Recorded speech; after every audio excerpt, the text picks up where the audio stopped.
ensure the most efficient allocation of public resources. And the President said we would therefore initiate the process to review configuration, number, size of the national government department. In the recent State of the Nation address, the President did highlight that the new structure and the form of government will be revealed after 2019 national and provincial elections. However, with regards to the state-owned companies, we have started the process with the department and the Department of National Treasury to look at the way the state-owned companies are structured.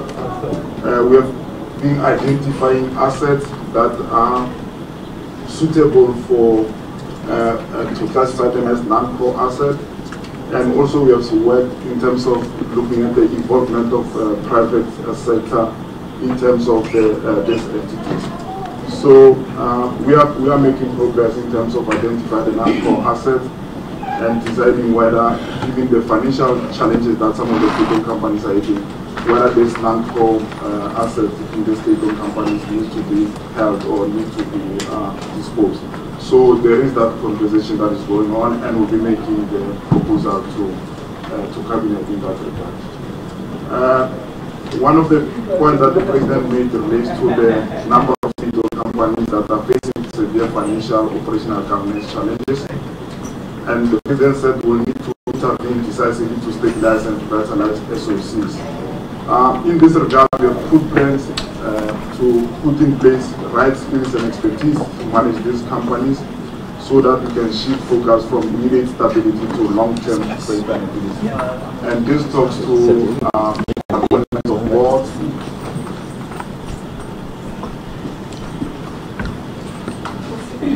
so this talks to the appointment of board and also the appointment of the executives.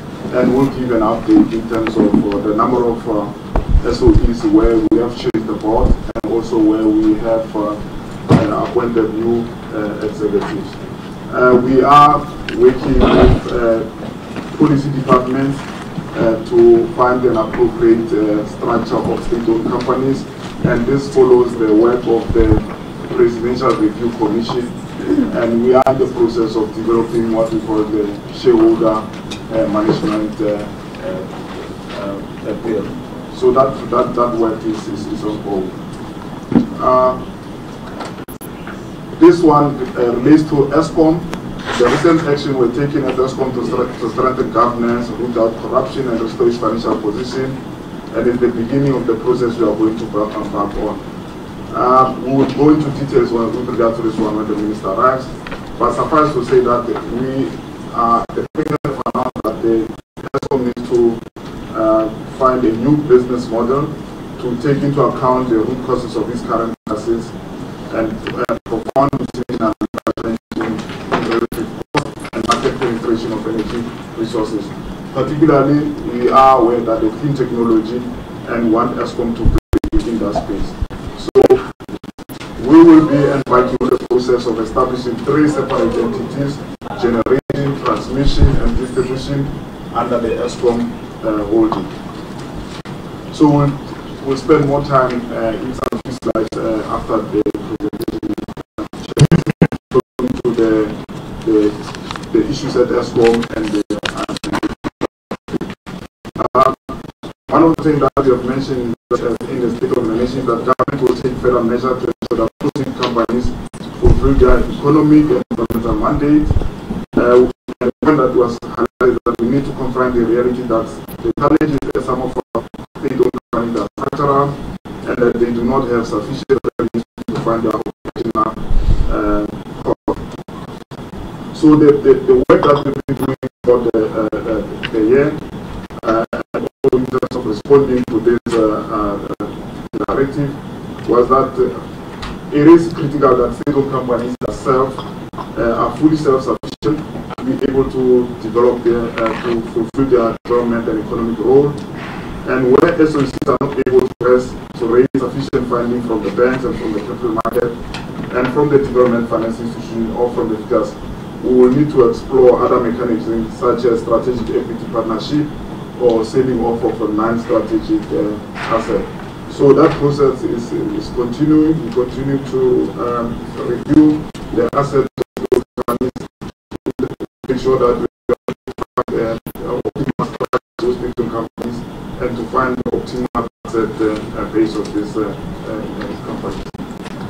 And as we do all this, we have to find measures to support any form of disposal of assets that are not strategic, whilst making sure that the state-owned companies are able to fulfill its mandate in terms of development and economic growth.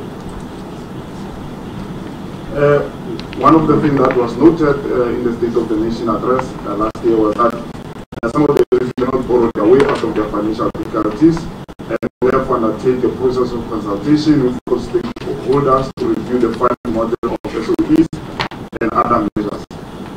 The process to establish the provincial SOE councils are advancing. We have constituted the state-owned presidential state-owned council, and this council will provide political oversight and strategic management in order to reform the state-owned companies so they can play their role as a catalyst. So the department will be acting as the secretary of the council, and also to all them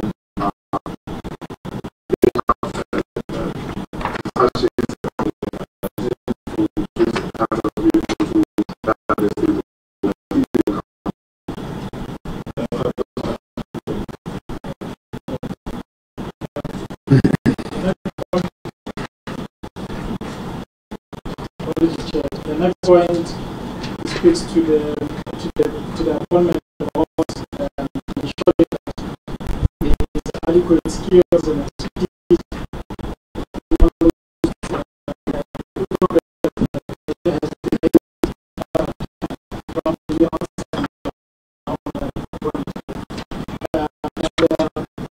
as it has been seen,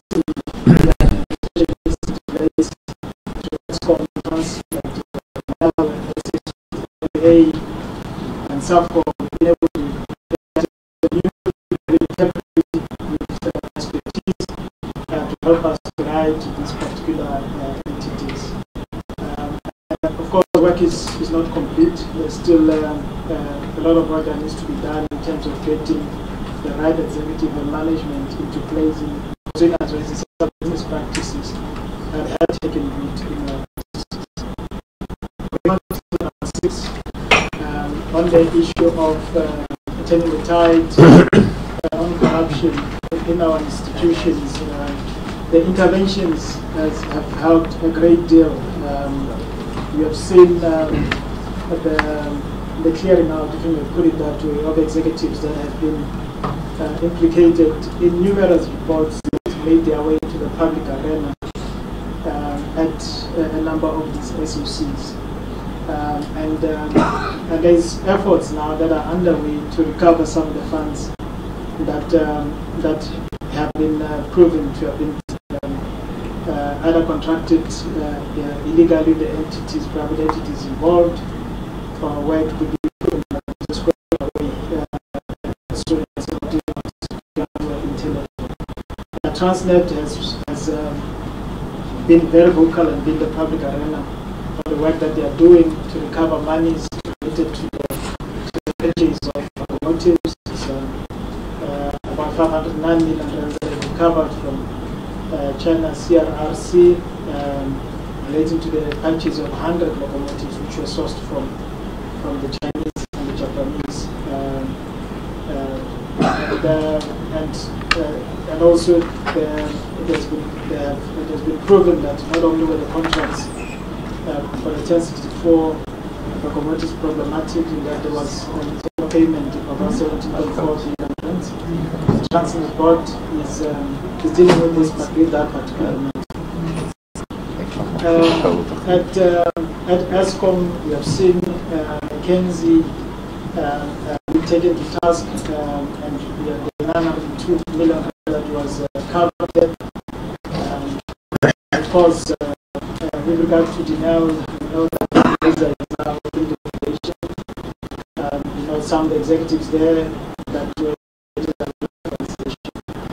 second part of that particular is that with that particular development that Janelle is there's about 3 billion rands of revenue worth of that business. The same amount can contribute a little bit up to the value destroyed. If you look at the net asset value of the business, pre 2017-18 and 17-18. And the ESCOM challenges, the chair will pause on these, and then we'll just move across and speak to federal commitments. Slide number 14. Yeah, Slide number 14. so slide number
guarantees, or 175 billion rands of guarantees. Initially, that was government thought that those guarantees would be able to help ESCOM to strengthen the balance sheet of ESCOM to raise debt. And subsequent to that, this amount was increased from 175 billion to 350 billion rand. And I guess at the time, government realized that the bill program is going to cost more than what they anticipated, so further guarantees were needed to support the business. Now, move forward to March 2018, revenues 177 billion rand. Okay? The primary energy cost has increased from 13 billion rand to 85 billion rand. The employees cost 29 billion rand, and maintenance ESCOM is spending 19 billion rand to maintain the old fleet. So the total EBITDA, which we have spoke about it earlier, which is the cash, the proxy for cash flow or free cash of around 45 billion. Now, with that cash, you need to do two things. These are earnings. You need to use this cash to pay interest on the debt, because the entity has been accumulating debt over the last 10 years to be able to spend on capex.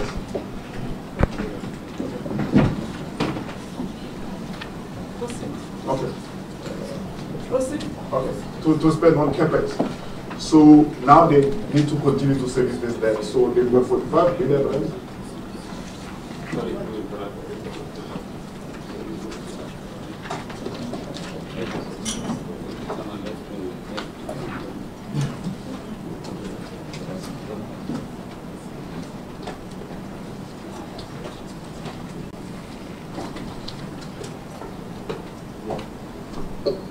Sorry, Chair. That's fine. So the point we are making is that the entity generated 45 billion rands of earnings, and they needed to spend. The question is that once you've got this earnings, you need to pay interest on debt, and also continue to make investment. So 45 billion minus 32 billion of interest, and you also need to spend money on capex or investment of around 56 billion. So they had a shortfall of 42 billion rand. Now, the debt has increased from, in the previous slide, the debt has increased from 40 billion rand to 400 billion. So because of this shortfall, the revenue that the entities generate is not able to cover interest payments and the operational cost. That means the entity needs to continue to borrow to sustain itself. And you reach a point where all the metrics, debt to equity ratio, interest cover, has reached a point where you can look at net debt to EBITDA ratios. Those ratios no longer afford ESCOM to continue to grow. The revenue doesn't cover the operation cost. So hence the problem at ESCOM in terms of the finances. We also wanted to spend some time outlining some of the issues, particularly that relates to the capacity. We have talked about the capacity installed of around 45,000 megawatts. And in recent time, and the question that has been asked is that why is that with this capacity, the NTT has been load shedding or rationing electricity to the economy. So if you look at this graph, I think the blue part, let's start first with the black line. This talks about electricity demand on a daily basis. And if you look at this, on average, the electricity demand is around 29,000 megawatts. So with the capacity of 45,000, the entity should be able to afford to supply 29,000 on average megawatt. And the question is, what is happening? So as part of the work that they do, so ESCOM will have what we call planned maintenance. This is where scheduled maintenance, they will take plants out for repairs and to refurbish those plants. And this is represented by the green part of the graph. So around 4,000 to 5,000 megawatts of electricity will be taken out of the system for planned maintenance. And they need to do that on a continuous basis to make sure that they refurbish, particularly given the point I've made earlier that the average life of our power plant is around 37 years. And this means that we need to have a maintenance program that will make sure that we can continue to run this thing for a period of time. So, if you take the plant maintenance and also what the entity has been experiencing is what we call them breakdowns. The breakdowns which we call the unplanned maintenance. And this is represented by the graph just above the green color, where we have seen that the ESCOM has been experiencing more breakdowns than even the planned maintenance. And this leads to the situation where the reserve margin, which they need to maintain over about 2,000 megawatt, become less. And once the reserve margin are less than, or the operating reserve margin, which is 2,000, is less than 2,000, then they make decision for it to protect the system, and they will ration the electricity or reduce the electricity to the economy to make sure that they maintain this reserve margin. The reserve margin is very important to maintain the stability of the system, for the system not to reach a blackout situation. And one of the things that when they got this, because of this breakdowns and also planned maintenance, what has happened is that they've been using diesel to be able to augment the capacity that is needed. So these diesel plants, they are costly to run, and also it talks to the availability of diesel in the economy to be able to supply that. So those challenges tends to, we find ourselves in a situation where the total unavailable capacity tends to be more than the breakdowns, the planned maintenance, and the reserve margin that is there. So what we have that unavailability, what tends to happen is that the demands, the entity cannot meet the demands on a daily basis. Then they will ration the electricity. For instance, when you talk about stage 1 load shedding, this will be 1,000 megawatt of electricity that may be to take from the system to make sure that they protect the system. So they will reduce the capacity and the amount of data that they are selling to their consumers by 1,000 to maintain the system, the operating margin of at least 2,000 megawatt. If they implement stage 2 load shedding, which is 2,000 megawatts of electricity, that means that they need 2,000 megawatts to preserve the operating reserve, which is critical to maintain the system intact.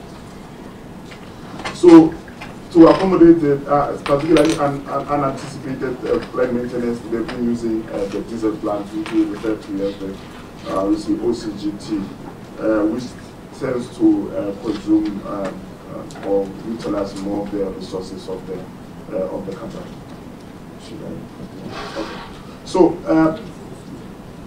yeah, that was the last two. So, when we started experiencing load shedding in November, mid-November, we had engagement with the entity. We spent a lot of time with the management at ESCOM, and as a result, we came up with what we call the 9-point generation turnaround. And this was meant to help the entity to keep the lights on to deal with the challenges that they experience in generation, and to make sure that they maintain the capacity. So some of the initiatives that are in the 9-point plan relates to the fixing new plants, Mitupi, Kusile, which we have highlighted the fact that Mitupi, they've got 3 units that have been commissioned that should be providing 2,400 megawatts of electricity. However, because of the design challenges, all those points that I've highlighted earlier, those units are not producing to the maximum amount that they're supposed to. So on average, they'll do 40% availability, which creates a problem, because instead of having 2,100 of megawatt, we'll have less than 40% of availability. The same thing with Kusile. They've got one unit that has been commissioned, which is supposed to be producing 800 megawatts of electricity, and the availability factor is less than 40%. Sometimes the unit trips and we don't even have electricity from that unit. And these are new plants that should be operating at optimal level. Some of the points lead to fixing units on the long-term forced outages. That means that the planned maintenance, they continue to expedite the repairs, and also dealing with partial losses and boiler tube leaks, fixing human capital, which relates to making critical appointments, making appointments in critical positions, and making sure that they are able to respond to the challenges, and prepare for the increased usage of diesel to be able to respond. Particularly, what is important is that to make sure that we've got contracts in place with the suppliers of diesel and making sure that the logistics are able to respond to the challenges.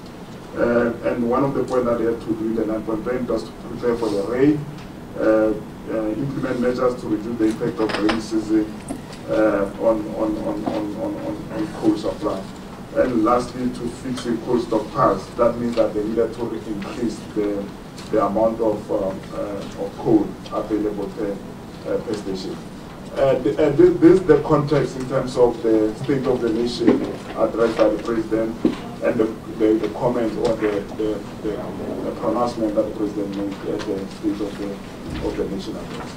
At this point, please, the man to address.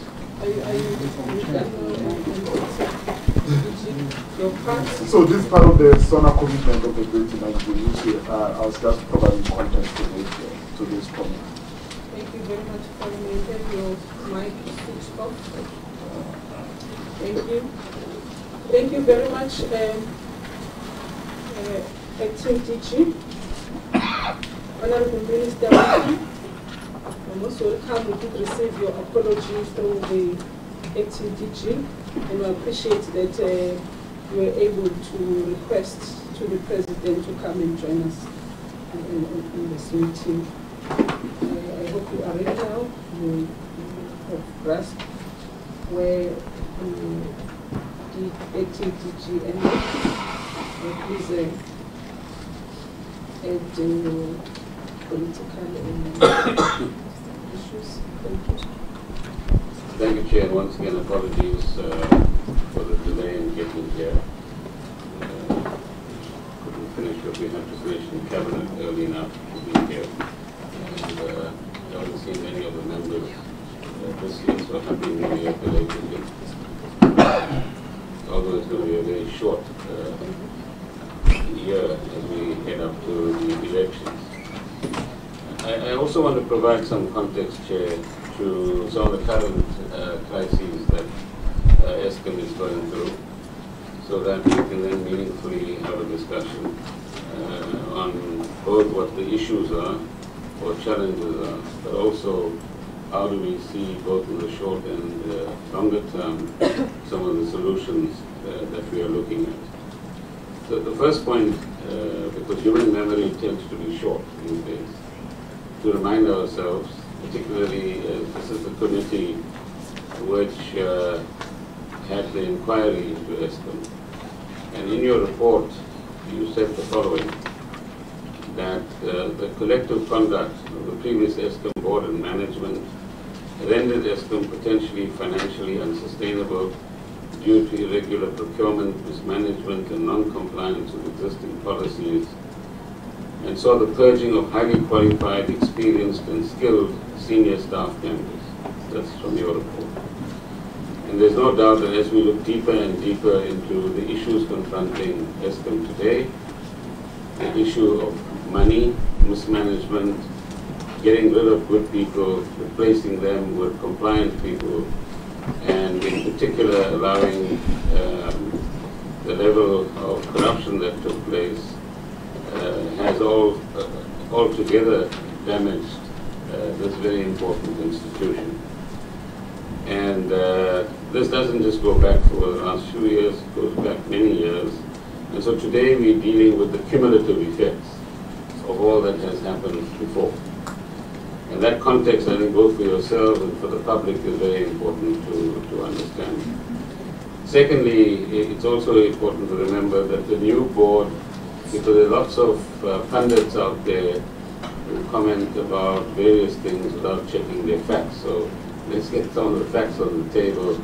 The current board was appointed not by myself, but by the previous administration under President Zuma in January 2018.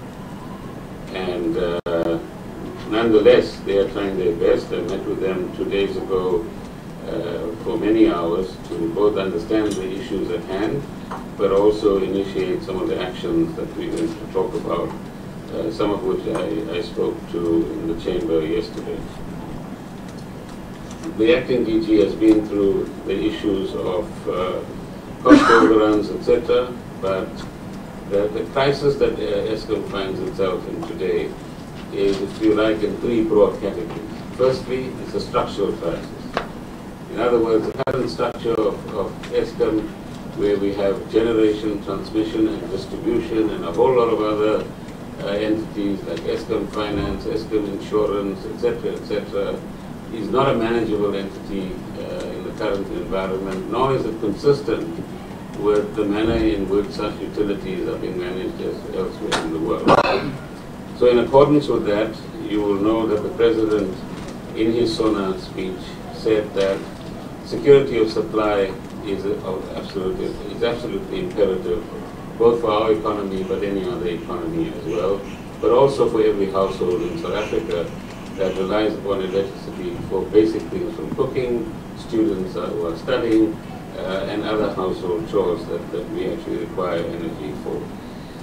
The second category of issues are financial, and some of which have been indicated to you, the kind of deterioration in finances that we've seen. And what we will have, hopefully next Wednesday, the Minister of Finance, who will comment a lot more on what kind of financial support Eskom will be receiving from government, given the current fiscal constraints and economic constraints that we are actually confronted with. The third category of issues are operational. And those are the ones that we are confronted with today. And by operational, we mean, what is it that is happening at the 18 or so power stations? What's breaking down? Why are those breakdowns happening? Do we have the technical competence within Eskom to actually resolve some of those issues? And what's the consequence of the fact that where Medupi and Kusile were supposed to provide the buffer, meaning the extra energy space, so that you could pull out old units and repair them or maintain them, particularly, let's call it deep maintenance. It's like cars, which just maybe an oil change every now and again, but also every so many thousand kilometers require a proper service. And you don't do the proper service that is supposed to change more than just the oil and check more than just the oil, then the car will be run down over time. So the same applies to power stations, boilers, tubings, etc., that make up power stations. And in that particular regard, there's been a distinct neglect during what was supposed to be a heyday a few years ago when load shedding was dealt with in a particular way. So to remind ourselves, structural, financial, and operational. On the structural issues, the President went further and said that Eskom, in its current mode, poses great risks to our country, that it could severely damage our economic and social development ambitions, and we need to take urgent steps to minimize any adverse effects on the economy in the country more generally as well. And so he announced at the structural level that 3 separate entities will be established under Eskom Holdings. That's to manage generation. And remember that today, generation of electricity is not entirely an Eskom business. On the margins of Eskom, you have small power, independent power producers mines who have their own little power generators, the renewable energy suppliers who have their own generation of electricity. So there's a diversity that's beginning to develop, although Eskom is still the dominant player as far as generating largely coal-related energy at the moment. So generation, transmission, and distribution. At no stage has the President said, or has government indicated, that there will be privatization of any of these entities, or that this is the motive or motivation for the separation into 3 separate entities. And the rationale, in addition to matching developments elsewhere and making sure that, as the President would put it, not putting all our eggs in one basket, because if that basket falls, all the eggs break, and securing eggs in different baskets in different ways gives us greater energy security over time is absolutely crucial for us to understand. But thirdly, when we begin to hear the Minister of Finance next week, and beyond next week as well, as we look at the financial solutions that we have to come up with, we will begin to understand that dealing with 420 billion rand or 419 billion rand of debt is no easy matter. And it requires a fair amount of complexity on the one hand, but a determination by government nonetheless to ensure that Eskom doesn't act as a huge financial burden on the fiscus for the medium term at least. So some solutions will begin to emerge over the medium term in that particular regard. Eskom's current dilemma is therefore on the operational side that you do not have the safety margins that the Medupi and Kusile construction should have provided. And secondly, as the acting DG was pointing out, there's the planned maintenance, the unplanned maintenance, and the outages that we are confronting at the moment. The 7 units that went out of action the day before yesterday that caused the level 4 load shedding and today level 3 load shedding. We interrogated that very closely with the Eskom generation team yesterday for a significant time, and clearly there were technical problems to be ascribed, far too detailed for us to get into now. But the bottom line effect of that, as an example, was that last night 30,000 megawatts would have been required by the by South Africans, and what would have been available is 27,000 megawatts, so 3,000 megawatts short. And that is why you get the kind of load shedding that we actually do. Using diesel as a quick substitute has been in practice for a while and has been intensified in its usage over the recent past. And on the one hand, it's expensive, but on the other hand, there always seems to be supply issues. So there would be a ship at Mossel Bay full of diesel. Some of it is meant for Eskom, some of it is meant for other customers that diesel is going to be supplied to. But in the last 24 hours, something went wrong with the offloading of that diesel.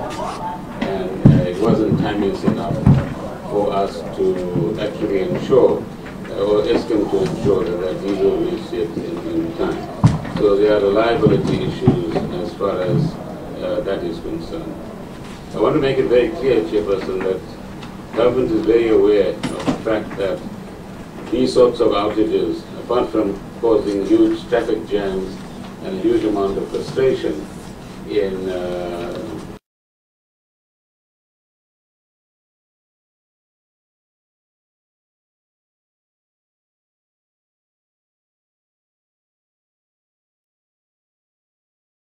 and it is for this reason that the President will announce further steps tomorrow in this particular regard as well. So in the immediate term, after meeting with the board and undertaking various inquiries, both over the last couple of months, but in the immediate past as well, one of the decisions that the board made was to, and which I concur with, is to ask one of the leading agencies or energy supply entities in the world called Enel, which originates from Italy, to send us 2 or 3 of the very senior coal power station engineers, so that we could utilize their experience together with South African experienced engineers over the next 10 days or so to establish A, why are we having these frequent breakdowns? B, do we have the right competence amongst the engineers in Eskom itself? C, is the maintenance work that is being done of the right kind of quality in order to ensure that these things don't repeat themselves over time? And D, how do we actually get more medium-term solutions rather than just quick fixes? So those insights from this team will now go into the direct operational levels and ensure that we get a better grip on what is going on. One of the issues that is compounding the problem is that in all of these institutions that have been confronted with an experienced state capture or one or other kind of corrupt experiences, good people are either forced out, as I said earlier on, or top skills leave because they don't want to work in a toxic environment or an uncertain environment. In trying to track down some of the most experienced Eskom engineers over the last 48 hours or so, it's fascinating how many of them are in Philippines, in Indonesia, and in many other countries. Basically, after 20 or 30 years of experience in Eskom, offering that experience elsewhere in the world. Now, we live in a global world, so one must expect that to happen to some extent. But the loss of senior skills at Eskom is not a small matter, and one which will be receiving a lot more attention. And we must try, all of us, to put out a positive message which says we have every determination to put this institution on the right footing, and that we will take whatever bold and decisive steps are necessary in order to actually do so, and that we want to bring those skills back, but also importantly train the younger engineers and give them the benefit of the experiences that the more senior people actually have in our context as well. So as we sit even today, some additional units have actually become dysfunctional. I don't have information over the last 2 hours, so I'm a bit short on that. But some units take 4 hours to return, some units take half a day to return to normality, others take 19 hours in the one case, and yet in other cases where, like the Crude power station, problems in one unit, and it's a very old power station, then kicks into problems in the 2 other units. So the whole power station in that case, which fortunately is not too big in terms of its power supply, finds itself in difficulties. But we'll get an update, Chairperson, in terms of how to manage those situations. So the bottom line is that, honourable members, we are going to have difficulties for a short while. We will, and the board will ensure, together with the management, as will government itself, that this experience that we are having of severe load shedding is as short as possible, and as we did undertake in December this year, ensure that it doesn't become a permanent feature for South Africa. But crucial to that is going to be understanding the problems that arose in Medupi, and many, it would appear, who today want to portray themselves as angels in this environment, might have been, as we get to understand who was actually responsible for what in designing Medupi, in changing the design of Medupi as it went on, causing labor disruptions, etc., etc. I think we need to put a picture together to say, what does that actually mean, and how do we deal with the people who might, at the end, have to find themselves in orange uniforms now that we might be getting a more effective prosecution service than we've had now until now. Thank you, Chair. Indeed, we'll join the dots. Thank you very much, Honourable Minister. Members, you may want to start, when you do your interaction, to start with the interacting with the minister's presentation. So when the time comes, he has to sneak out, going back to the cabinet. You've already covered the issues, but those issues that you are raising are not limited to. But I'm just cautioning that you may like to start with it. I hope that you may also be able to take a second round if you so wish on other issues that were presented by the acting DG. Having said that, I'm noting hands now. Honorable Zeli, Honorable Mazuni.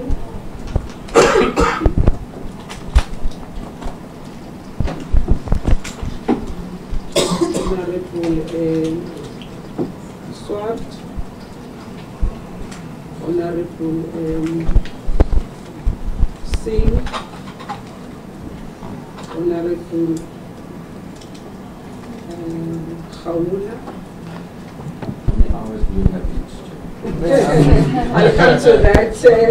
For now, I'm just noting hands in the first Khawula.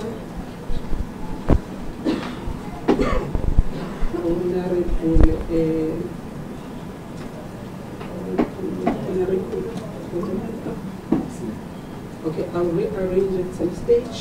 I'm noting you. And then the last one, Honorable Shaka. The list is closed.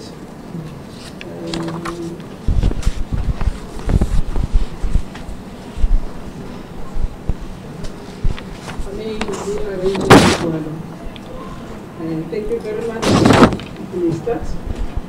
Sure. There was a question posed. How many hours?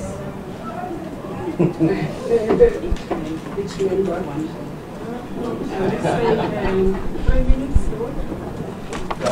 Yes, let's take 3 minutes per member for now. Thanks. I'll try to be as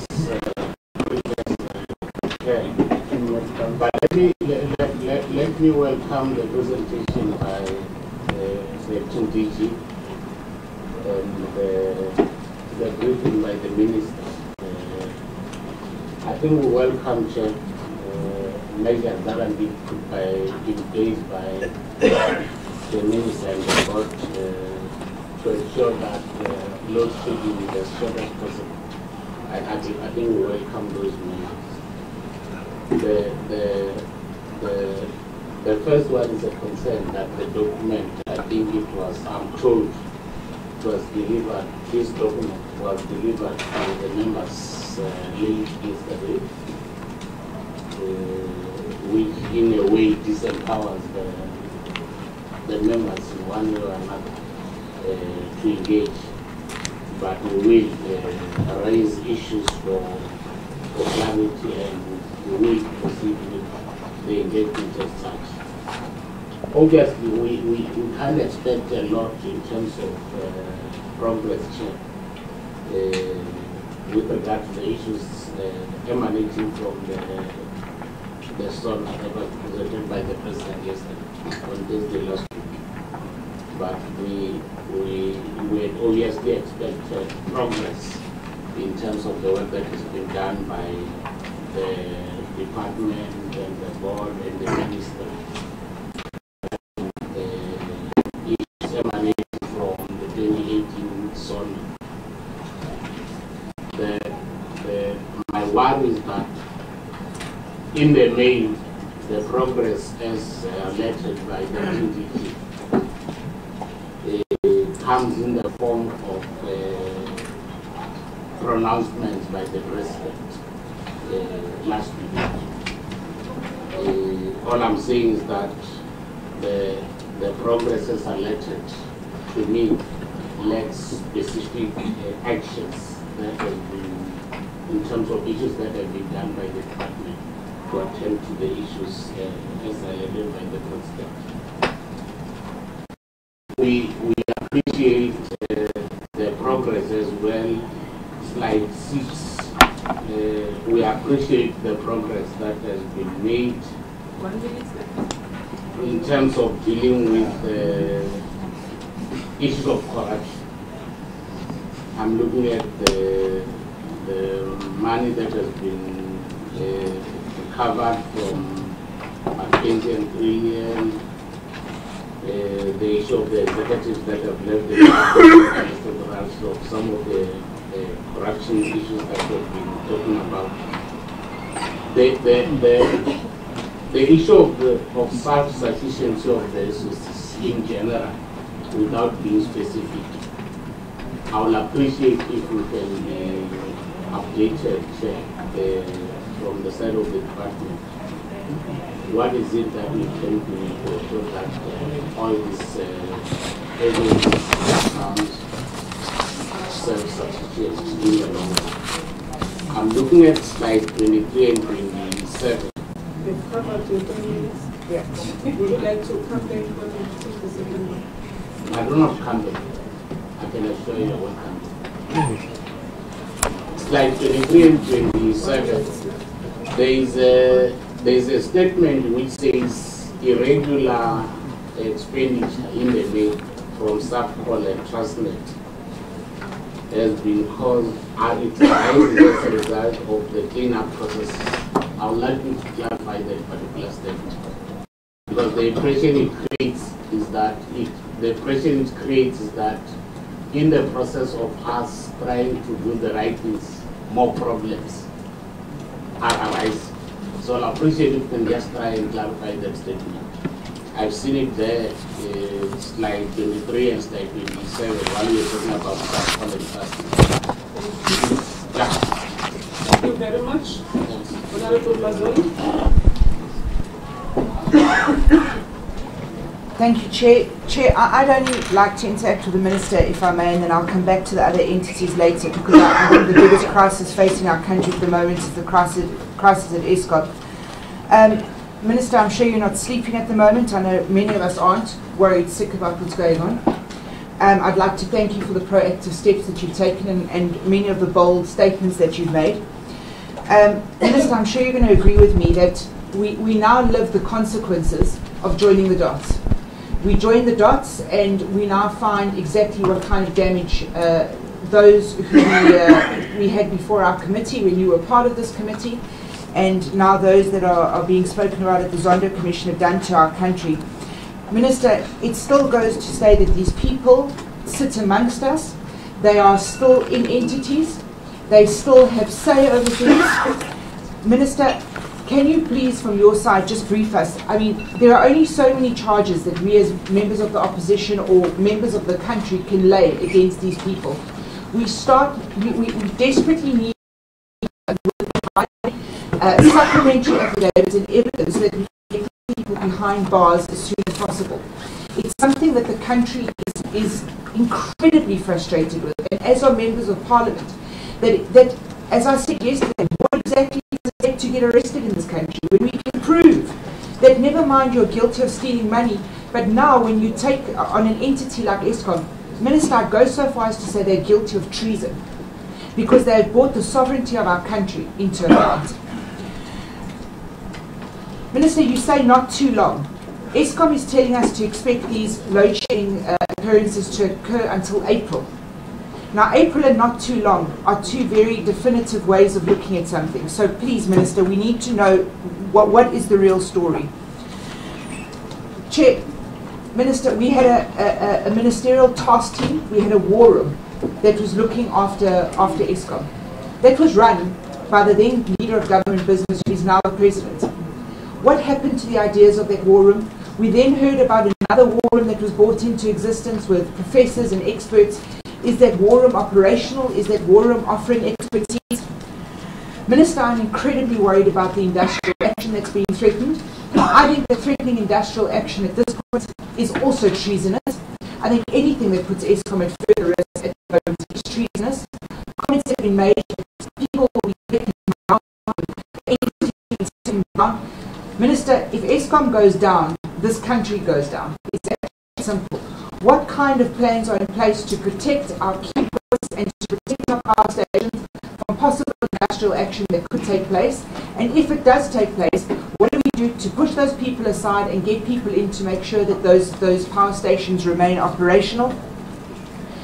Minister, has it come to a point where we have to accept that we might have to be very undiplomatic, we might have to break SADC and NELAC protocol, and we might have to stop any export of power while our country itself is in? At what point do we face the penalties of breaking contracts that were not of our making, that were of a making that we still are trying to figure out, and make sure that whatever power we have available stays within the country's borders? Exactly 4 minutes. Thank you. The next is Honorable Swart. Thank you, Chair, and thank you, Minister, for your proactive steps and the attempts to remedy the situation. There's a lot of talk about singing on the choirs, and maybe we should sing together. Hello, Darkness, my old friend, a classic from Simon and Garfunkel. But let's trust it doesn't last very long. So we're sitting. I just wanted you to brief us about the outcome of the task team that was appointed in December, that was supposed to report to you in January, and how that links into the board and now Italian engineers being approached. We were the leaders, and why we bring foreigners in, and you did allude to the fact that you are tracing engineers that have left. Surely those are the experts that we should be bringing back, and can you give us information? What is the intention of tracing them? Are you bringing back those engineers to assist us? Clearly, one's got to look at the present crisis. Then one looks at the past, and then you look at the future models. So we're trying to deal with this present crisis, and I was a bit perturbed when the President said he's shocked and angry.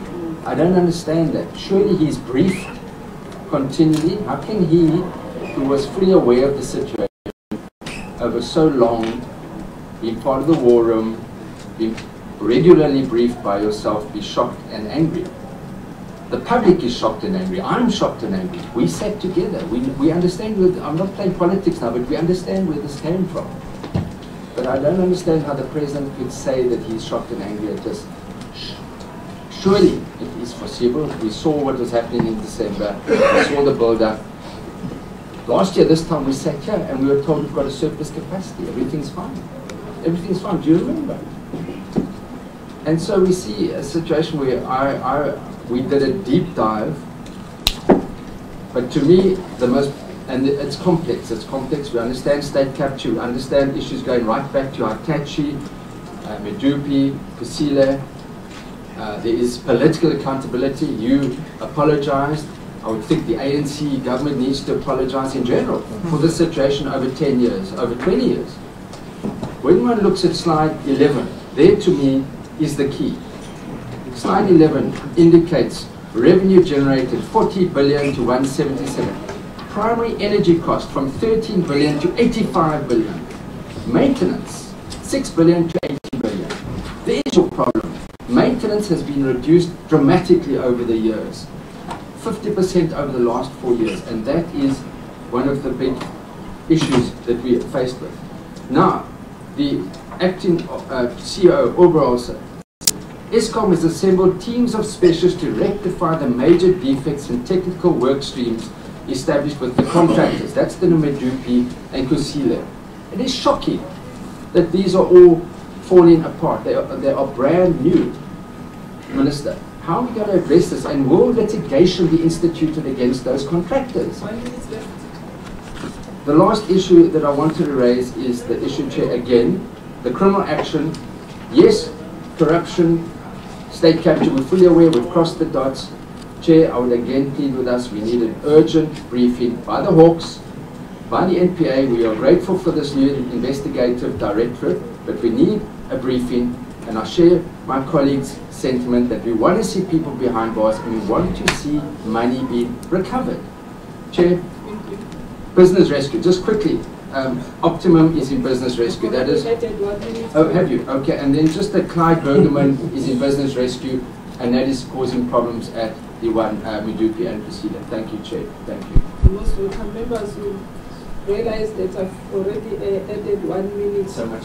And giving you 4 minutes since I've added from Honorable Senator. Please stick to that.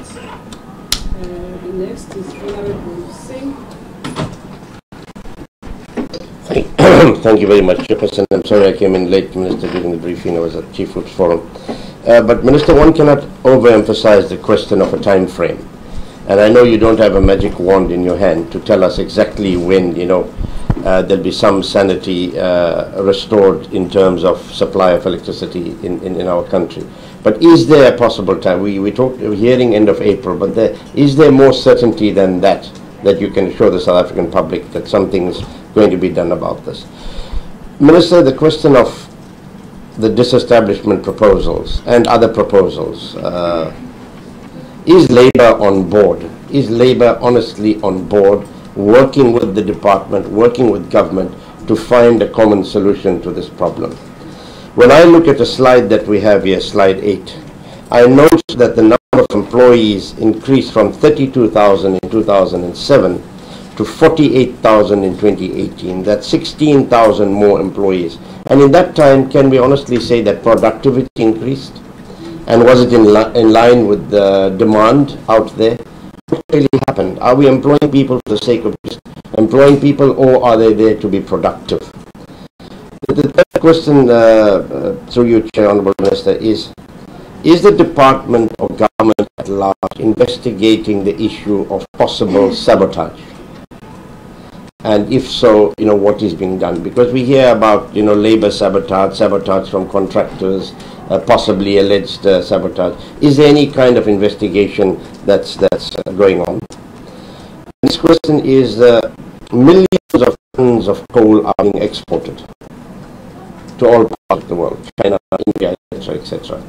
Yet we pay exorbitant prices for coal here. Are the coal suppliers getting better deals elsewhere and crippling the economy of our country by not supplying that coal to us?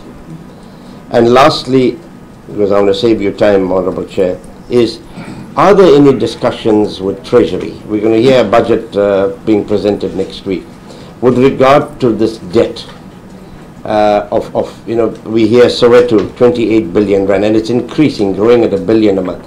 Are there any discussions with Treasury? Because this involves the economy of the country, and maybe through Treasury some funding should be made available to be injected into Eskom, if it's going to help at all, but on credible business plans. If more money is going to help them, then let Treasury consider that. Thank you. Thank you for serving me a minute. Honorable Khawla. Thanks, Chair. Chair, just to put you on the point, the point about the increase of staff from 32,000 to 8,000 is put under the crisis that has contributed to Eskom. Is that a suggestion that amongst your solution you are looking at retrenchment? Is it an admission that the President reference to unfunding Eskom is indeed going to lead to job losses? I just want to get clarity on that one, Minister. The other point I want to make is that in Medupi we were told, Medupi Kusini, the cost escalated from 100 billion to 300 billion, and it's attributed to corruption amongst us. Now, we want to know what type of corruption are we referring to? Is it money that was embezzled by you? Is it money that was redirected to any party or group of people? Who is that person? Who are those people? Chairperson, we need to know the real problem in Kusile and Medupi. We're talking about 200 billion almost that has escalated from the original budget. We also want to know, Chairperson, how much is Eskom spending monthly and annually on the 2 power stations, Kusile and Medupi? What does the minister mean when he says the 2 power stations were badly designed? Does it mean they will never ever work? Are we just losing money over them? What is the logic of insisting on the IPPs when there is huge cost difference? I want to ask those questions, Chair. Also, let me pass that one. I'll then come back on the next one. Thank you. Thank you for serving 2 minutes. Honorable Josie Longest. Yeah, Chair. I've been. I think that. Yeah, so I won't be long. I think that it's a big shame. This is a proper diagnosis that we must make, that this current crop of government that has been leading us for the last 10 years is dismally failed. That includes you, the rest of the cabinet, with and without Zulu.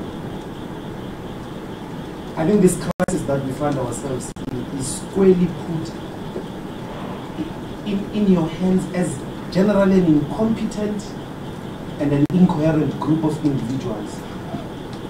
By the way, we should be considering that you must step aside. You have put us in this crisis. There is no country that can conceive of a developmental agenda without an energy entity that is intact. I mean, go across the continent. One of the most fundamental and basic things is a power supply. And you went to destroy the power supply. All of you. When you are a minister of finance, systems failed. The people who were presiding over the actual ESCOM system failed. The war room systems failed. All of you are responsible. That's the first thing that must be put squarely to all of you, that the crisis that we find ourselves in points to your incompetence as government, as people who have been tasked with presiding and taking care of these assets of the country. So, and I think that there must be a special report. It's inadequate, the detail that we are getting on Mijuki and Crusade. Let's get a special report that gives us a detail. What do you mean there were wrong designs? I mean, what kind of a report is that we just accept that there were wrong designs? No, let's get a proper, maybe a proper special report that says who changes the design in the middle of building a power. I don't understand. I mean, how does that happen? So let's get a special report, cost breakdown with names attached, because this is a lot of money. This is a lot of money, and possibly with politicians that are involved. I think that will help us. And then the final one, the final 2 points. Firstly is that I don't think this reactionary idea, yeah, it will be the most reactionary thing to say that when trade unions are going to march to defend their jobs is treason. No, it's their constitutional right. There's nothing treasonous there. And then the last one is IPPs. You say that the institution is going insolvent. And then, I mean, the IPPs are the most dramatically illogical business model. Isn't the immediate thing to discontinue the IPPs? Would that save us in the short run, particularly in light of these pronouncements in relation to Abraham? So, can you give a sense of discontinuation of IPPs? That will save us in terms of cost. Was the ideological? Thank you. You are most welcome. Honorable Mahadishan.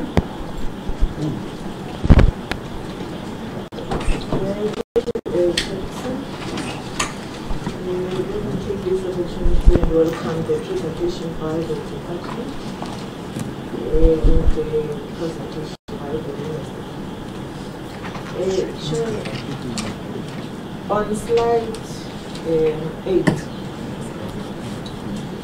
of the presentation, under what's the crisis, the department has reflected on a number of issues on that slide.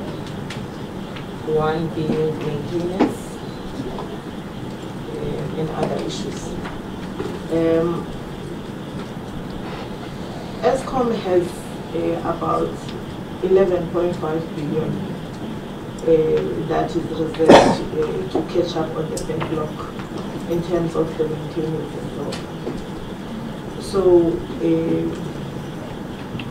I want the DG to explain that how is it that the maintenance is still a problem for ESCOM, or is still a crisis when there's the resources to do that? There's a slide where the department is reflecting on the issue of capacity and so on. That's probably the one. But I really need to understand the resources there. Why do we still talk about maintenance in the HM? Coal becomes an ongoing crisis in terms of shortages. I remember in one of the presentations when we were doing public hearings on the RIP at another portfolio committee, Fossil Fuel Foundation reflected that we've got billions of tons of coal in our reserves in the country. Then how come that we still have shortage in terms of coal when it comes to issues of ESCOM?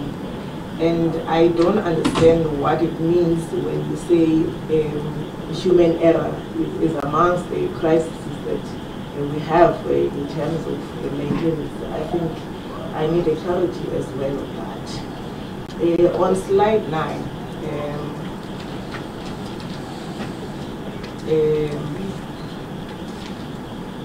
you are reflecting on the poor engineering designs, poor procurement, and so on when it comes to cost overruns and so on.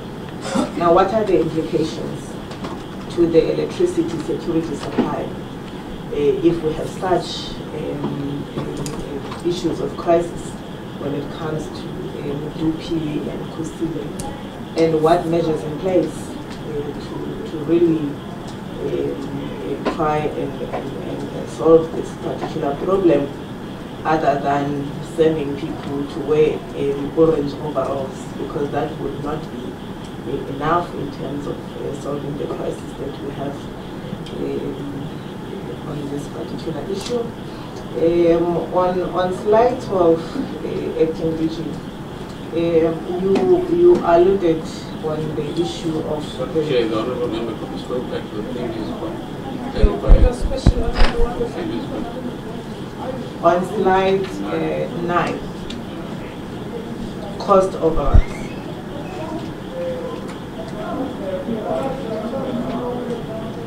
You want the question? Must I repeat that? He requested you to repeat the question. And Chair, please add my minutes. Yeah, no, we will I will add seconds, not minutes. What I'm raising, Minister, is that given the outline crisis, which is on the presentation, what are the implications to the electricity security supply? Because you yourself is alluding to the fact that for the poor engineering designs and what have you, people would be sent to wear orange overalls. Now I'm saying that is not enough. We must be able to say these are the measures in place to correct whatever that caused the overrun and the poor performances from that building of both power plants. On slide 12,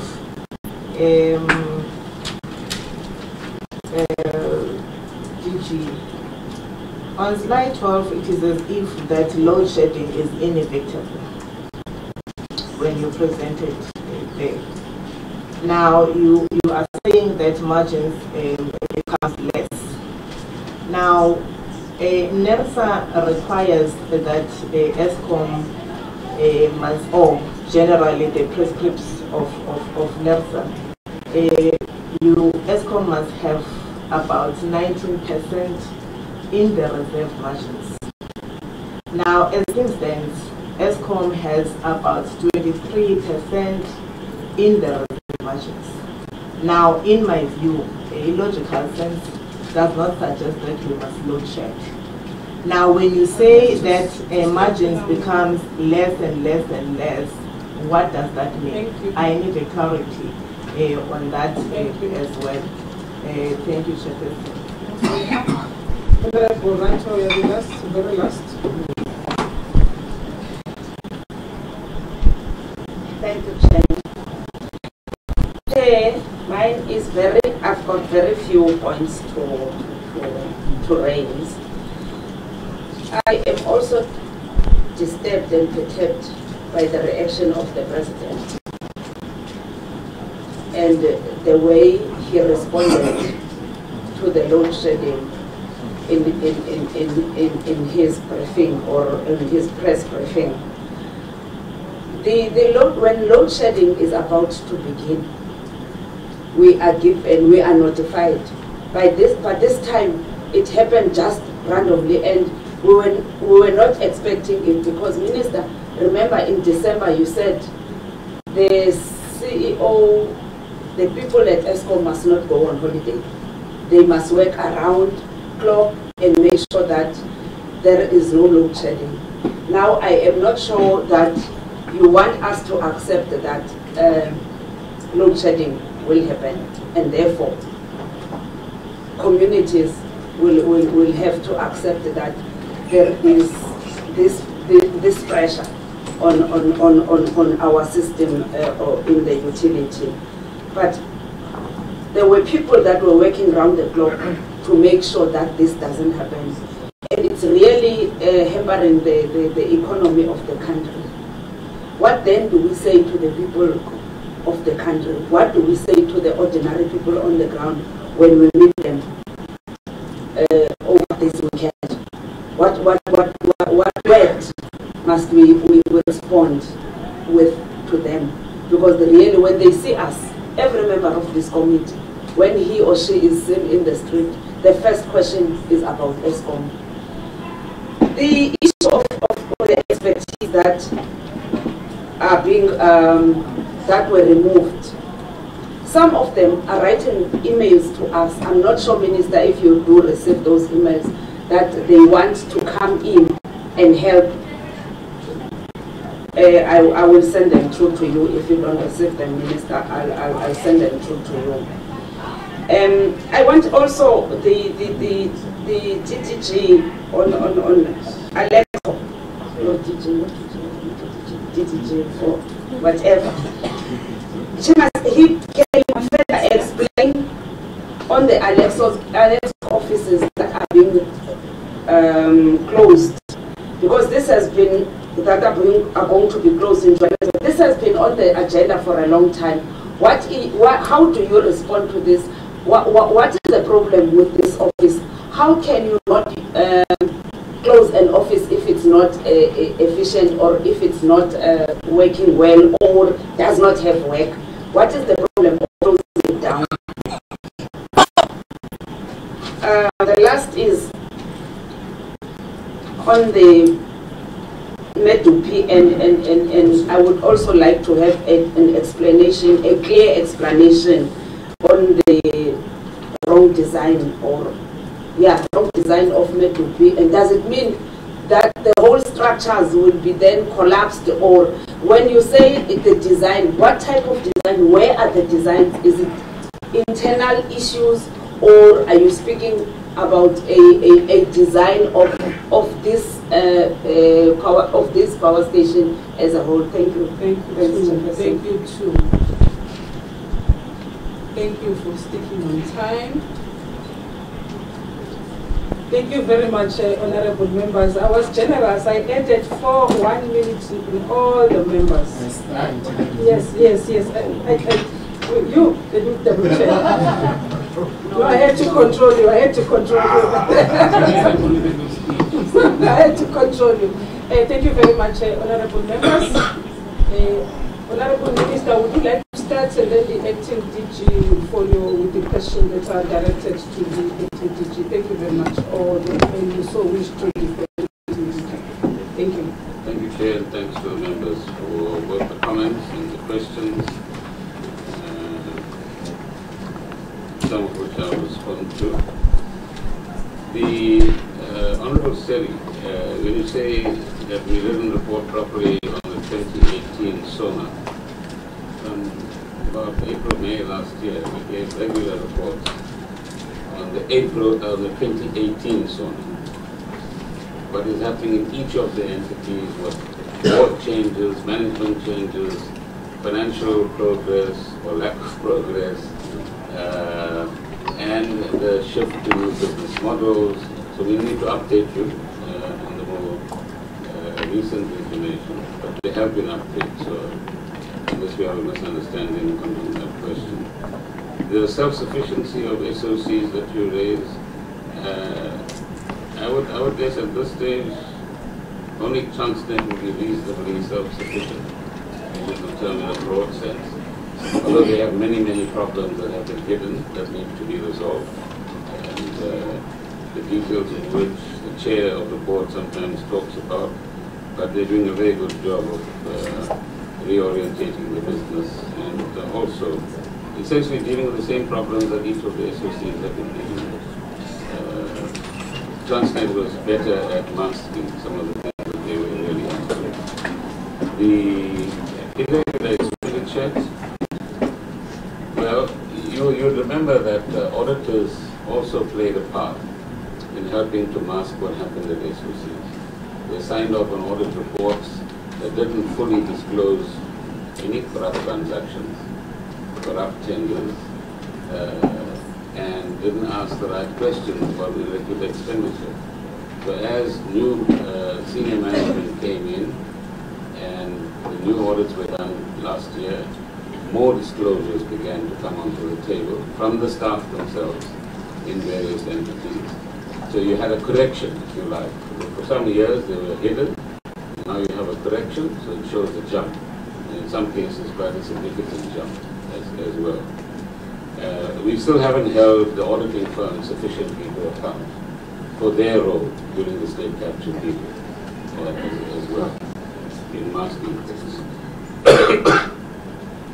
Honorable Mazzoni, excuse my speaking. I mean, I have no disagreement with what you said, that except one area where I agree with Honorable Ndlozi, which I rarely do, but anyway, that we are a democratic society. People can use the rights in the Constitution to demonstrate their displeasure or support for whatever it is they want to do, as long as it's done within the law. But where there's absolute agreement with you, and I hope everyone in the House would agree, that anybody caught with, in respect of corruption in any situation, in any sphere of government, should find themselves in orange uniforms. And if we don't do that, then whichever political party we belong to, not just mine, we will lose credibility with the public. And they won't trust, as many societies don't, elites in business and in government as well. How long will load shedding last? Is a question that several colleagues have actually asked. And that's still a difficult issue. I thought in December we would get on top of it. But nobody could anticipate what happened 2 days ago. Which is, in the one case, very fine coal was mixed with either oil or water. It gets stuck in the chute that actually supplies the coal to the boiler. And that then resulted in a particular problem. And that problem then spread, as I explained, to the other 2 units in a power station. Now, I don't know what caused it. I'm not an engineer. I interrogated this for over 2 hours yesterday to the best of my ability. In other cases, there's a very fine instrumentation that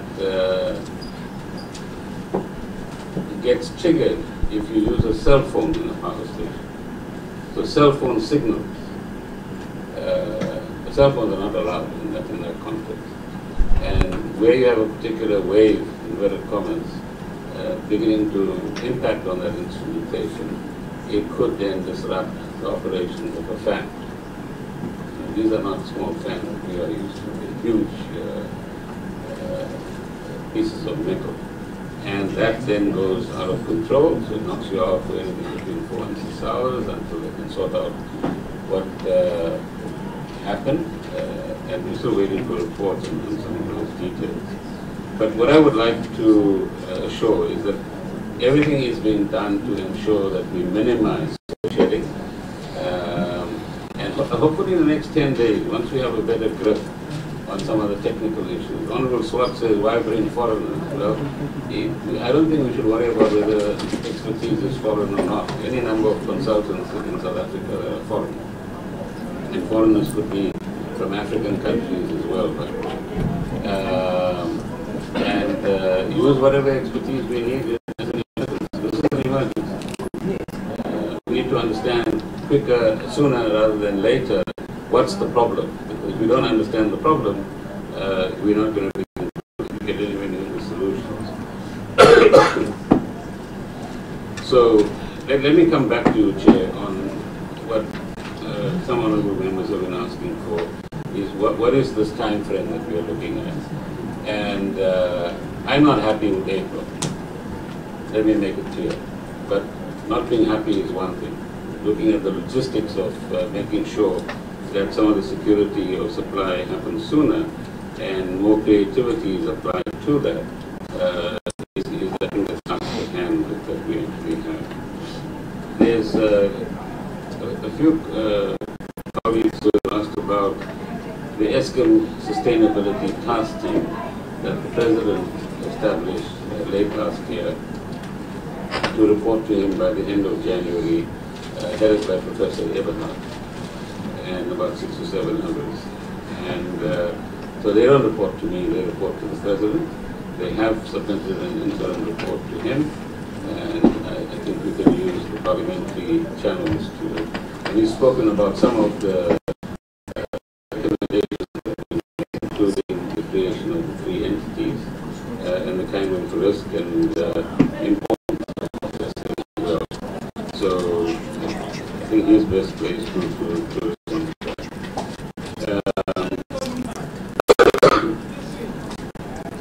I think the necessary authorities will attend to the issue of protecting key points. And on the question of exporting power, I think we need to be humble enough to also understand that we also import power. We get some 12 to 1500 megawatts from the hydropower that Mozambique produces from Kahara. So it's a give and take, and we don't want our regional economic partners to. Well, I think when we have load shedding as well in some sense, we have a subject to correction. We need to work on a formula where supply in South Africa, which I think is a key point, is better assured. Honorable Swart also asked about capacity. Two of the colleagues raised the question about the President's surprise and the shock. I think he's in the best place to respond to that. But I imagine what he is expressing is his despair. That I hope he was hoping that we were getting on top of the issues as well. That's why I said in December last time, that we need to bet on what is going on. That the management team at ESCOM is one that is going to get on top of these issues and do that which is necessary. Then you have the surprise that we had the other day. Now, those are mechanical things. And we forget the point, I think it's on slide 8 as well, which is that a number of the power stations are more than 37 years old. Some of them, like Hendrina, is about 55 years old. Some of the Hendrina units already but not all 10 are operational at the moment. Crude flame is also over 40-something years old. So remember that a significant part, so this is not just 100 or 200 megawatts that we're talking about, a significant part of the power station infrastructure is extremely old. And that is why the see that is so important. Because they were supposed to be inverted commas replacement. We'll come back to the question of IPPs, which is an interesting topic and one where we must also get more information for you so that we don't debate it ideologically or rhetorically put the facts before us. What does it actually cost? To whom is that cost conveyed? How does NERSA provide for it? What's the cost of the early stages of IPPs? What's the cost of the later stages of IPPs? So we'll come back to that point. So the point I'm making here, Chair, is that the bind that we have, because Medupi and Kusile are not performing optimally on the one hand, you have the aging fleet on the other hand, and you have the relatively newer fleet, some of which came into place in the late 70s and mid 80s and early 90s even. I think Kendall Power Station is one of them. Will there be litigation as far as Medupi is concerned? Definitely, once we understand what's going on and who's responsible.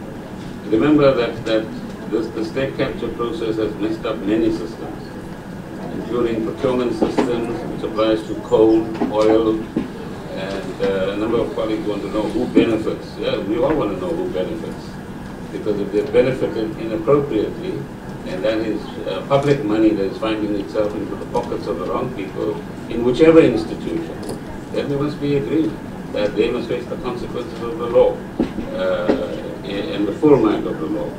And there should not be any distinction in that particular regard as well.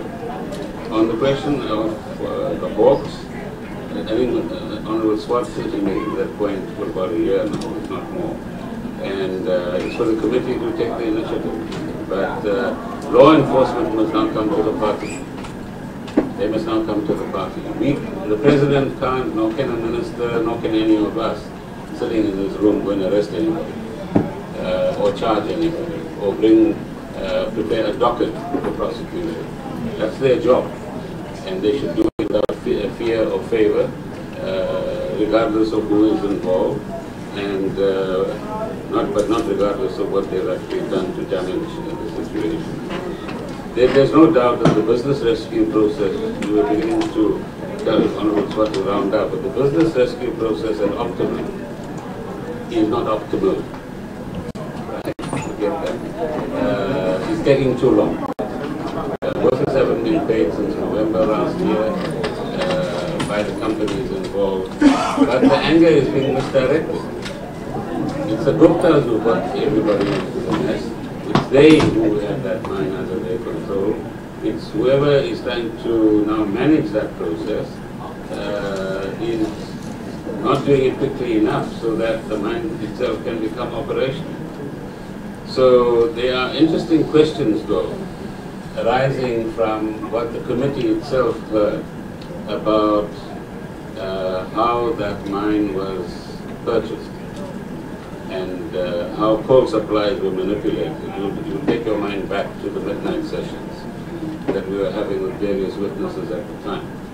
And is there a case for, let's call it a public interest intervention in this particular case? Is something that we want to explore.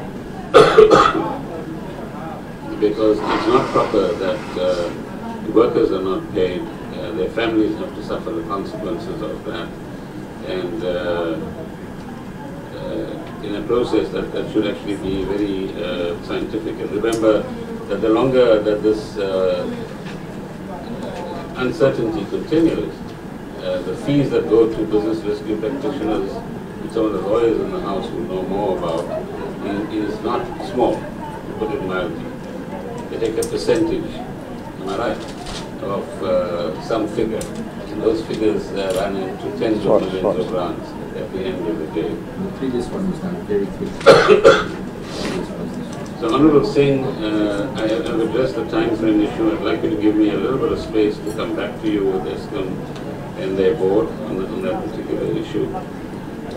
Is Labour on board? In various fora, Labour has been briefed on what is going on. There's a similar presentation, even more extensive one from me 10 days ago at the NEDLAC Labour School that they have in January every year. This time I think it is, either in January or early February. And what we have arranged is for the unions that are operational in ESCOM to meet with us within the next few days. So we continue the dialogue, continue the engagement. And ideally what we want is a situation where, and I think some of the other honourable members asked this question as well, we need to ensure that we manage the future of workers in the right kind of way and in collaboration between Labour and government. So that's what we're hoping to achieve by working together. The increase in staff numbers, I think Eskom at some stage had 4 regional offices. Then they had 9 regional offices. And then things just multiplied over time. You've heard the story that the middle management used to have, what, 60 people? 70. It's now 600 people, a couple of hundred people. Right? As well. So that has happened in several entities. So whether we like it or not, if we have a disjuncture, if we don't have enough revenue to cover all of the costs, neither our households, nor any business we run, nor Eskom can run effectively. Unless we're saying that government must constantly subsidize the gap between revenue and costs. So somewhere along the line, we've got to, and that's what the acting DG was putting to you. We need to understand the costs, where we know now, for example, that certain contracts, we were told this on Monday, that certain contracts which have now just expired at Eskom had a 15 to 20% premium on the normal market price. On name names, on name product. But that was going on until recently.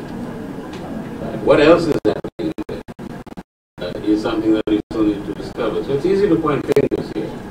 But I can tell you that we are absolutely determined to understand where are all these areas of malfeasance, and we find them, we must make sure that we act in the right kind of way to deal either with those who benefited or those who conspired with those who benefited as well.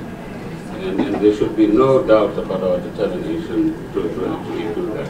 So if those people were hired, today we have to work out what their future is and how we deal with that.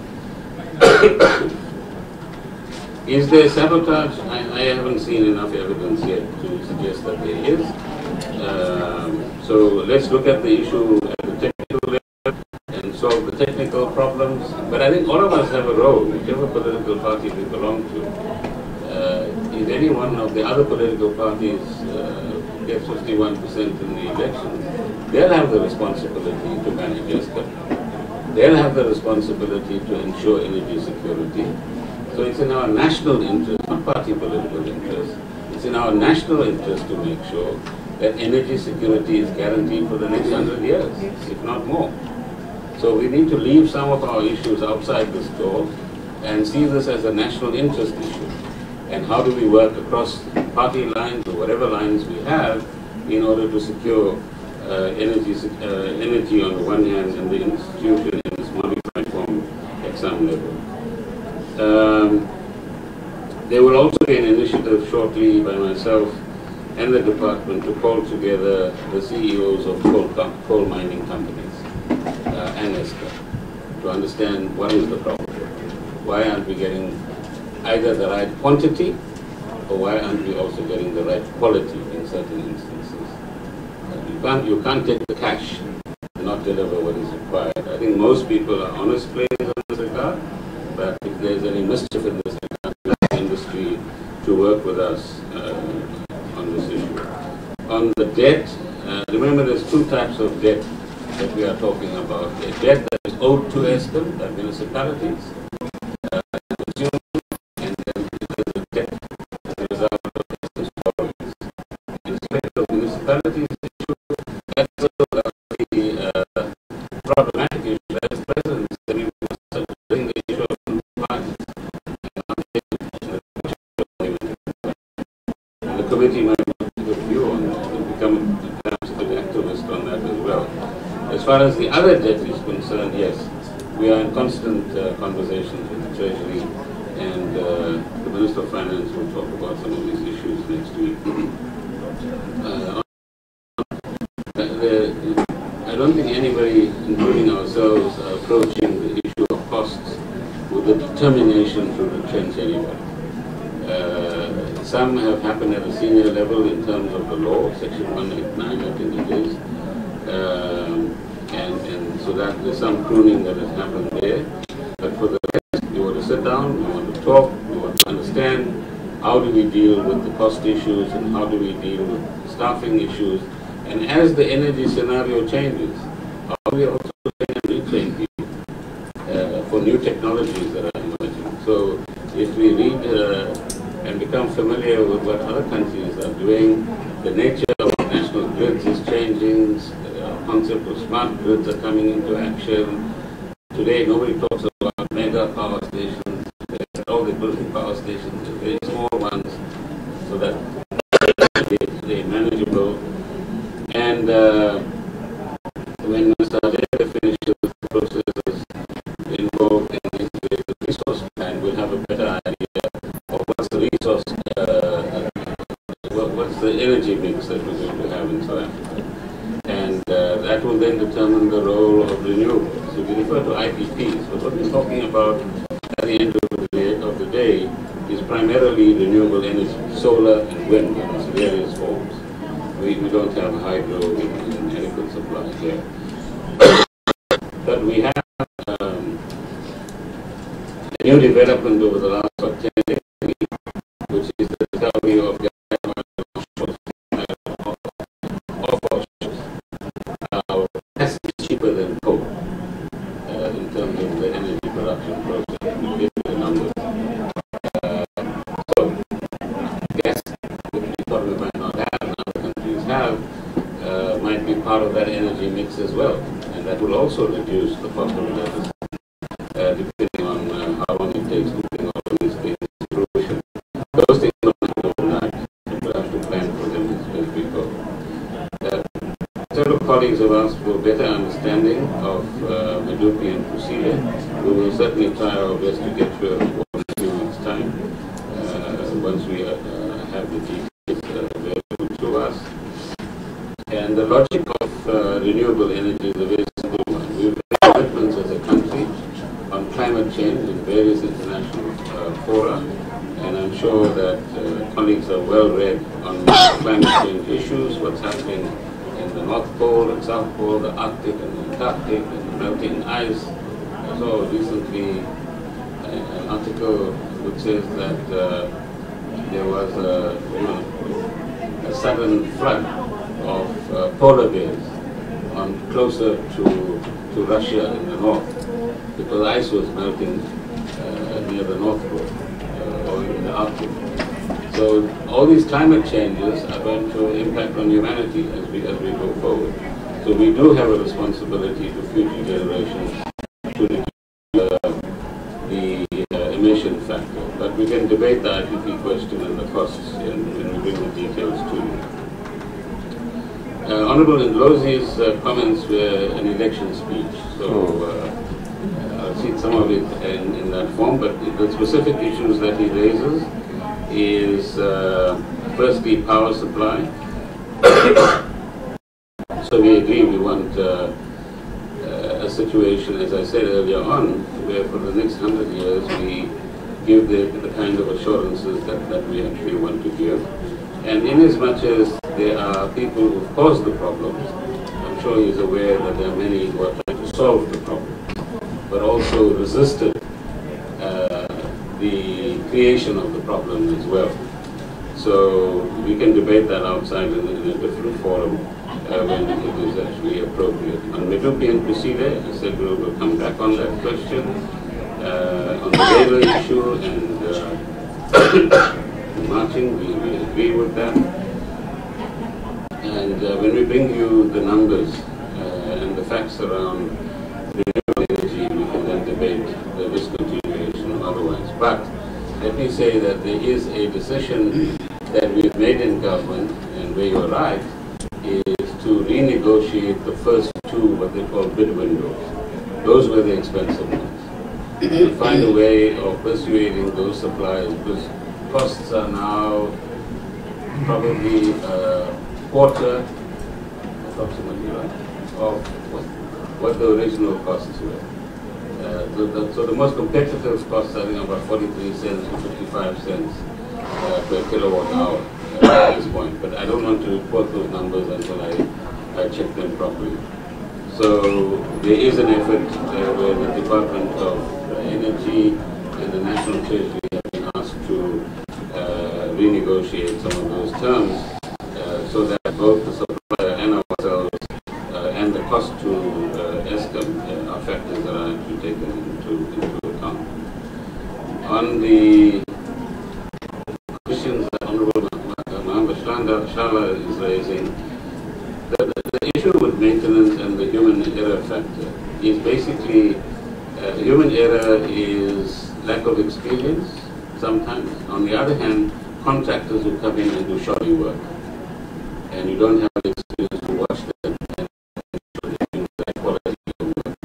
And that is why we need to go back to the emails that Honorable Lando was talking about and react some of the experience people to help us in that particular situation. Coal shortage, coal was at the heart of the capture process in Eskom, as we learned in 2017. The supply was in so many different ways. So some of that I think might still be going on, but perhaps meeting with the CEOs of the coal mining companies will help us to clear the air and bring about more stability in terms of how the coal supply actually works. Implications of the cost overruns is clearly financial. That if Medupi continues to absorb lots of money, although it's reaching the end of the construction process, money for other things, excuse me, in Eskom is not available. And the more the financial constraints that Eskom has, the greater the implications, as you point out, for energy security. The measures in place to correct some of those have been referred to. So when we give you the report on Medupi, we'll come back with the details. I don't think at any stage we want to say load shedding, but what slide 12 is pointing out is how the reality has been operating, where that black line that you see has been cutting into the reserve margin. And the planned and the unplanned outages also reduces your space for operations. So that's the point we are talking about. We find ourselves in, and we need to liberate ourselves from at this point in time. So you're right about NERSA and what it provides for. So that's in the rule book. Here's the reality. With these graphs that will come from the real consumption of energy on the ground.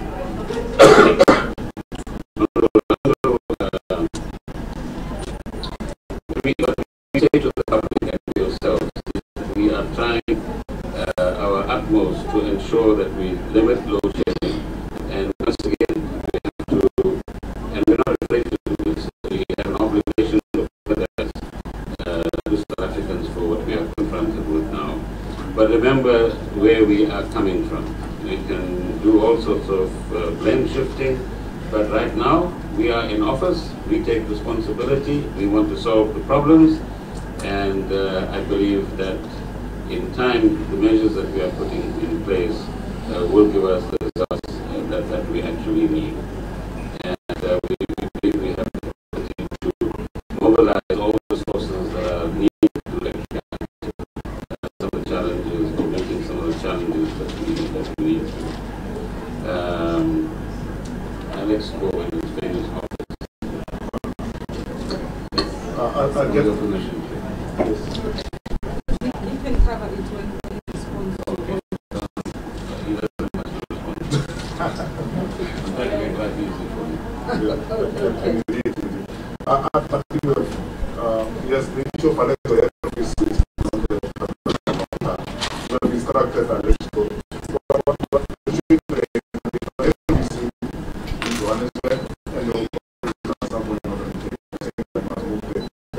Send the letter to the instructor to move. The point I wanted to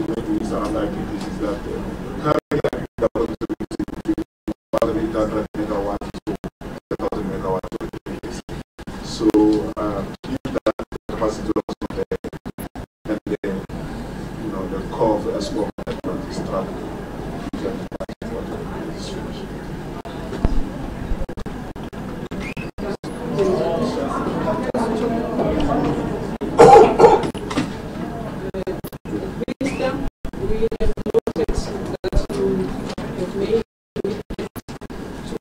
To us on 2 or 3 issues. Those can be forwarded to the office of the chairperson, or it can be brought back in March when we were seeing the on the 30th of March this year, whichever comes first. I note that there are IPP issues, and also taking into consideration that we are very fortunate in this committee that there are about 3 or more members who are serving in the Energy Portfolio Committee. And I recall that Honorable Dlamini, EFF, a member of the committee, at some stage did make a commitment that he can pursue some of the IPP's issues in the Energy Portfolio Committee, where the Energy Minister comes in and elaborates on it, because the ESCOM doesn't determine the cost or cost charge of the IPPs. So, Honorable, I'm aware that Honorable Rwanda and Honorable Mandela of the ANC also are part of the Energy Portfolio Committee. Those issues also can be. I observe Honorable Josie nodding when I was raising the honor mentioning that those issues can be pursued. Before I come to the conclusion, I can see any question that was not covered by the Honorable by the Minister. No, I'm not opening new questions, but I'm noting those questions that were not covered. Yes, Honorable Gazon. Thank you, and I'm sorry to keep you, Minister. Minister, just a two-finger on clarity that we sought. Perhaps my question wasn't clear enough. In the SONU debate, the President was very clear that the plan was to unbundle ESCOM and separate it into 3. Reports today in almost every newspaper say that Esma Kashule says that Luthuli House will oppose this with everything that they've got. Now, what do we as the South African public and what do we as members of this committee make of that? Can we just answer any question? No, because it was part of what I asked. Maybe the codes that I knew. Honorable Jose and then Honorable Khawula. No, Chair, I thought that if the Minister was, if they made assertions about the in the spirit of the agency of the net, they should put a deadline on when they should come in and brief us. There's something that they have that they are speaking on top of about the change of the design, because how could the design change in the middle and the authorities don't pick it up with immediate effect as it affects the cost? So can we put a deadline? Nothing saying March or anything, because it means they know something. I've made a ruling on that, Honorable Ngozi, because every Wednesday we have a that ain't much. And other members are agreeing